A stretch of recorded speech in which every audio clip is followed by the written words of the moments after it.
Rins fracos ou os rins que estão enfraquecendo. Quando você receber esse nome, você precisa passar com um nefrologista, porque é esse profissional que avalia tanto os casos leves de pacientes que só precisam de acompanhamento, quanto os casos mais graves que já estão demandando, inclusive, às vezes ajuda, diálise ou diálise peritoneal, hemodiálise também. E nada mais normal do que esse profissional que cuida desses pacientes entre os mais leves e os mais graves para te falar quais são os sintomas das doenças dos rins. Os sintomas de que os seus rins estão ficando mais fracos. Então, se você tem a dúvida sobre esses sintomas, quer ouvir quais são os sintomas e quais deles são graves, o que demanda urgência para você procurar logo um serviço de saúde, vem comigo.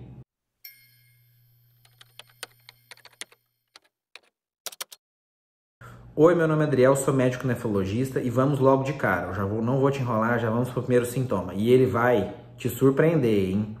Primeiro sintoma, nenhum. É isso mesmo, pessoal. Eu tenho um paciente que acompanha comigo que a grande questão, o grande sofrimento dele em relação à doença é justamente ele não ter nenhum sintoma. Aí você vai falar, doutor, ele tá o rim dele não tá tão ruim assim. Tá sim. O rim dele tá funcionando em torno de 11%.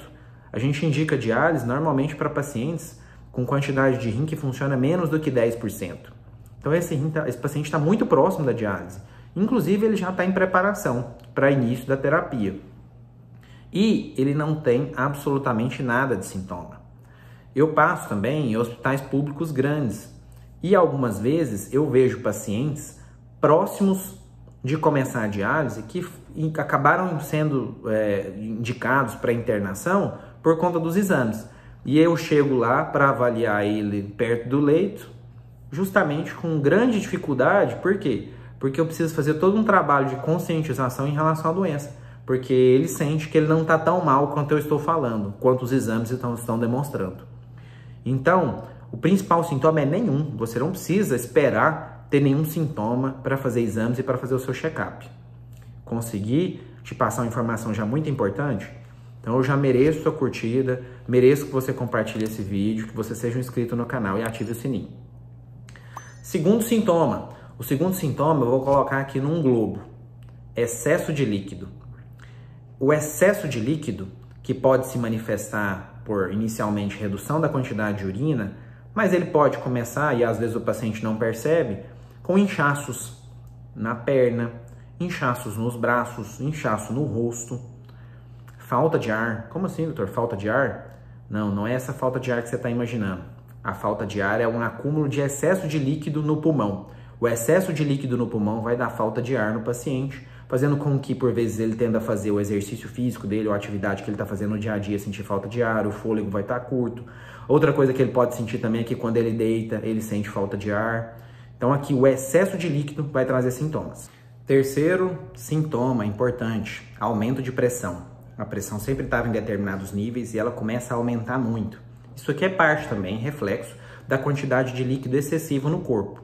Mas, e também é um efeito do fato que o rim controla certos hormônios. Esses hormônios descontrolados podem estar fazendo você ter um aumento de pressão. Quarto grupo de sintomas neurológicos no cérebro, no sistema nervoso central. Esses sintomas são efeitos do excesso de toxinas no corpo. Esse excesso de toxinas, eles vão se acumular nesse seu cérebro, pode acumular também nos nervos. E os sintomas que você pode ter são lentidão de raciocínio, confusão mental, sonolência, crises convulsivas e às vezes até dificuldade de movimentação de alguns membros. Isso tudo pode ser em decorrência dos rins. Quinto grupo de sintomas, um desânimo, um cansaço, uma prostração.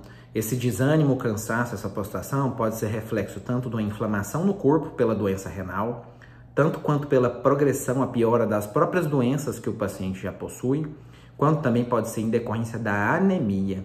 Os rins também produzem hormônios responsáveis por manter a gente sem anemia. E no momento em que os rins estão mais fracos, esses pacientes desenvolvem a anemia ao longo do tempo. Tem remédios específicos que nós nefrologistas passamos para essa condição. E o cansaço, o desânimo, a anemia, muitas vezes é confundido com depressão, quando na realidade são manifestações das doenças dos rins. Sexto sintomas, grupo de sintomas.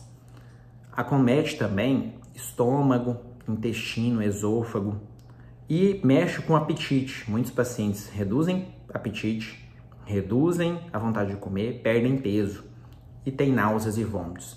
Esses sintomas são efeitos do trato gastrointestinal sendo acometido por essas toxinas. Sétimo grupo de sintomas, coceira. A pele dos pacientes que têm os rins mais fracos tende a ser mais seca pela própria inflamação que o corpo proporciona. E aí essa pele mais seca vai causar bastante coceira, podendo inclusive ter lesões na pele em decorrência de coçar de forma excessiva. Oitavo grupo de sintomas. Aqui eu vou falar para vocês sintomas que não são tão frequentes, mas que podem aparecer também. O paciente pode ter uma sensação de gosto metálico na boca. O paciente pode ter a pele, pode até ter a presença de tantas toxinas que vão se acumulando na pele e formar um tipo de areia, esse que a gente diz a neve urêmica. E pode acontecer também soluços que não param, os soluços ficam bastante frequentes aqui. E se você ficou até aqui e está achando interessante, eu vou te falar uma outra alteração que pode acontecer. O que pode acontecer nesse nono momento nosso aqui é melhora da diabetes. Por que acontece essa melhora da diabetes?